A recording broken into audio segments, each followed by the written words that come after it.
Rahab. This is the first of 3 stories that surround this event of crossing the Jordan River and conquering Jericho. Talk a little bit about Jericho. Jericho is about 5 miles away from the Jordan River. It's an oasis that's at the bottom of a valley, which they call a wadi. And this particular one's called the Wadi Kilt. I only mention that because I had the opportunity to actually hike down that wadi. It's fascinating. It's also the same valley where the Jericho Road goes up to Jerusalem. Now, it's about 5 miles from Jordan, but it's about 6 miles from the Dead Sea. Now, they're at the bottom of this huge rift that goes through the land, the lowest spot in the earth. And they're next to this valley that goes right up the mountain. Now, as you go up that valley, up at the top is Jerusalem. It's only 15 miles away, but you have to climb 4,000 feet to get to it. So as you go up the mountain, Jerusalem is a little bit to the south. But as you go up that different valley, a little bit to the north, you have Bethel and Ai. All of those are located at the top of this ridge. It's a fascinating place. When I refer to it as the lowest spot on earth, it is considered the lowest city on earth at 825 feet below sea level. And as I mentioned, the oldest city in continuous use. When I take people to this particular ruins, called a tell, they're always amazed at how small it is. And that's true, it was. We think of this huge metropolitan city of our day and age, but no. The whole thing was a kind of an oblong city that covered about 10 acres. To bring that into perspective, to march around it was only about a half a mile. And inside that city lived about, maybe 2,000 people, maybe 3.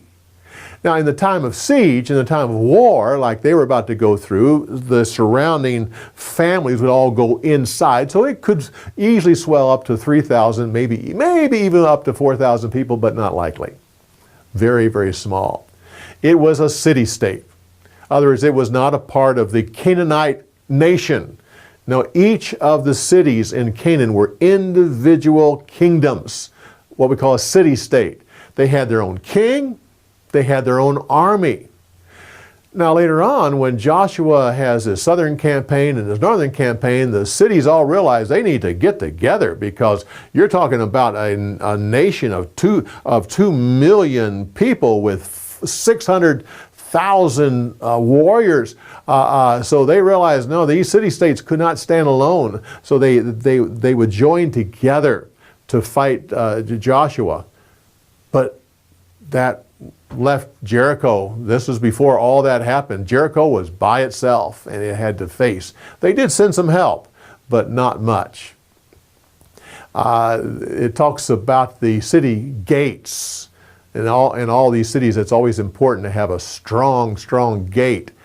We normally think of a gate as these 2 big doors that shut. No, that's not how it was. A gate back in that days was actually a large area that had chambers on both sides of it, and a door at one end and huge doors on the other side. When it's all open during the day, they could control who comes in and goes out, but also these chambers were used for city business and to settle legal matters. This is why it's referred to, they went to the gate. That's because that was a public place for business. Now, when we talk about the house, it said that Rahab's house was on the city wall. You got to understand the walls.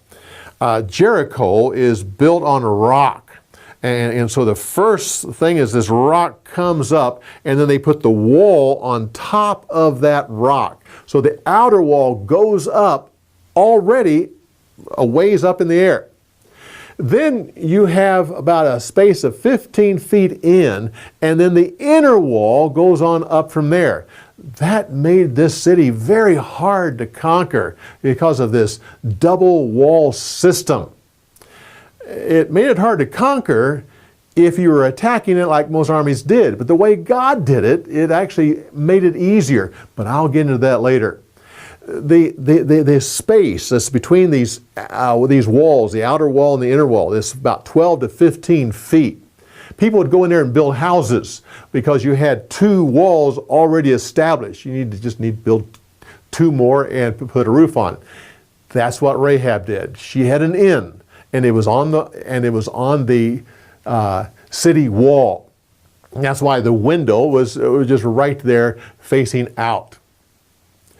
It said that she was a prostitute, a harlot.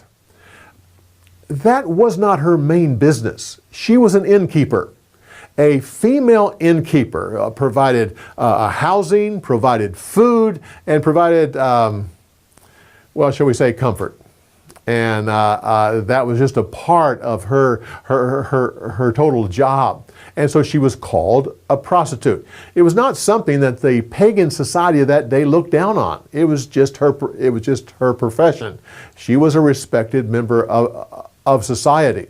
In fact, she was at the city gate because as well as other innkeepers were there looking for any visitors to the city to offer them their place. That's why these men went to her house. It was not for the comfort. It was for the housing. And good thing they went there, because Rahab knew about their God. It says that she acknowledged that God was the God of heaven and the God of earth, and a mighty powerful God. Don't assume here that she's a great woman of faith at this point. She's not saying that he's the only God. Probably at this point she still believed that there were many gods, and she was probably not giving up her God for this. It's just that she wanted help from this mighty God.